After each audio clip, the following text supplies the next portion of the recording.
Hello everyone and welcome back to my corner. Thank you so much for stopping by. It's a cake video here today, as you can already tell, and today I'll be showing you how to make this super gorgeous gold cake. It was my first time on this design and I thought to just show you guys how to go about it, so let's get right into the video.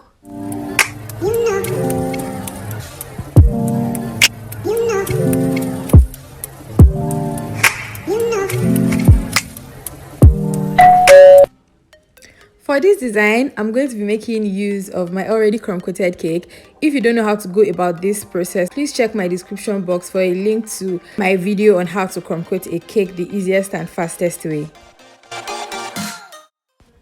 So the first thing you need to do is to apply your frosting to your cake.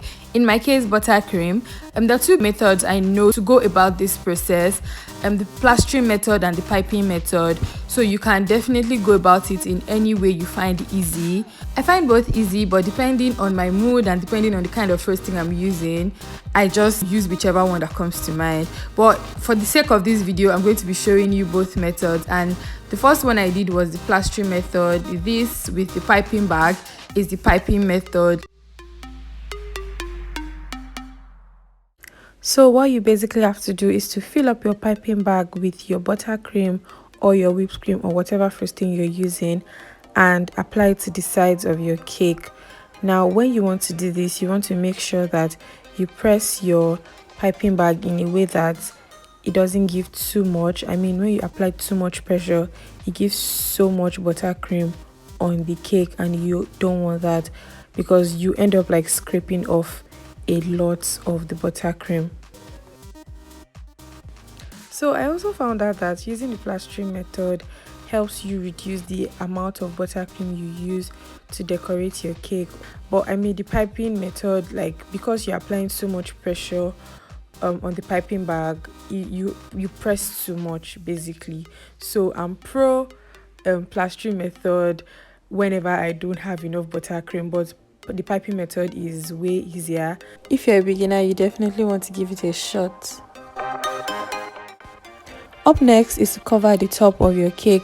Now the simple way to do this is to add an amount of frosting to the top of your cake and gently spread out with your palette knife.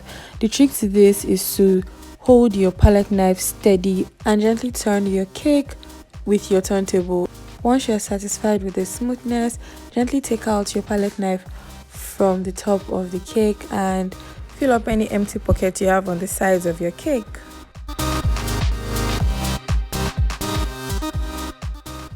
So my clients wanted a smooth side for this cake, but I didn't like what I got, so I decided to use a cake comb, and I absolutely love the outcome.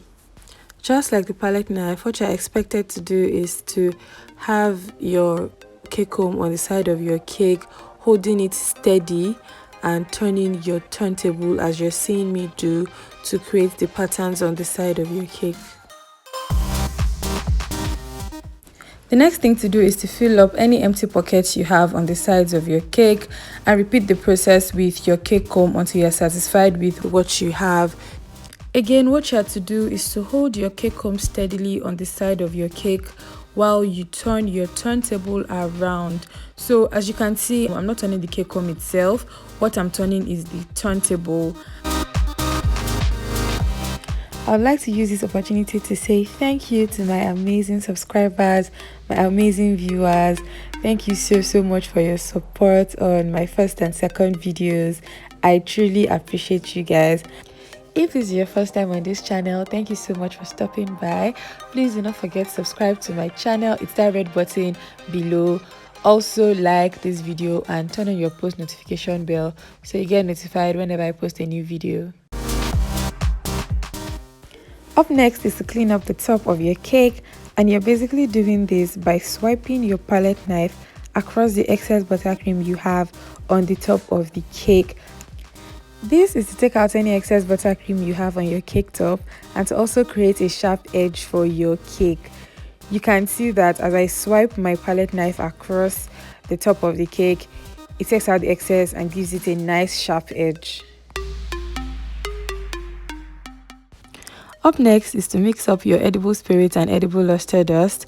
I also want to mention that there's no particular measurement for your edible spirit and luster dust. I basically just eyeball depending on how thick or watery I want the mixture to be, and in this case thick because I want the gold color to come out pretty well. You guys, the highlight of this our design is this manual spray slash pump. It did this job pretty well. I had a little difficulty getting it at first, but I finally got the hang of it and it gave, you guys. I loved the outcome. However, another option is to hand paint your cake, but before you be able to do that, you have to make your buttercream firm up so that you don't smear while painting. Another option is to make use of your automatic airbrush.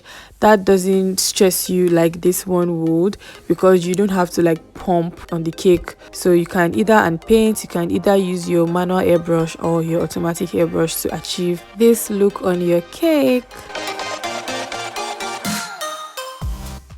The final step is to arrange your accessories on your cake, and I'm going to tell you this for free. Accessorizing is a big deal. I mean, if you have to do it right, there are no two ways to it. If you don't do it right, it doesn't just bring out the work you have done. And that's why you can see me taking out the balls, rearranging, taking out small ones, replacing with big ones, like that. So I mean, you just have to do it right. There's no particular way or particular order to go about it. All you have to do is use your discretion and use your inner eyes basically to arrange your accessories, and just arrange till you're satisfied with what you have.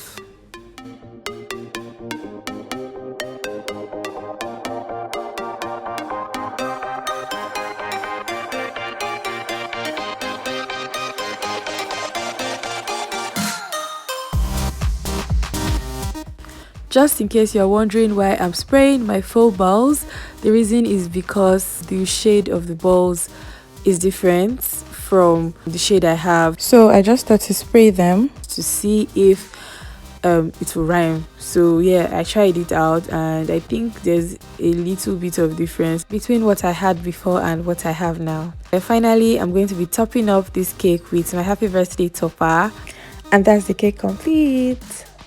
Thank you so much for watching my video. Do not forget to like this video if you have not, drop a comment, subscribe to the channel, and I'll see you guys in the next one. Bye.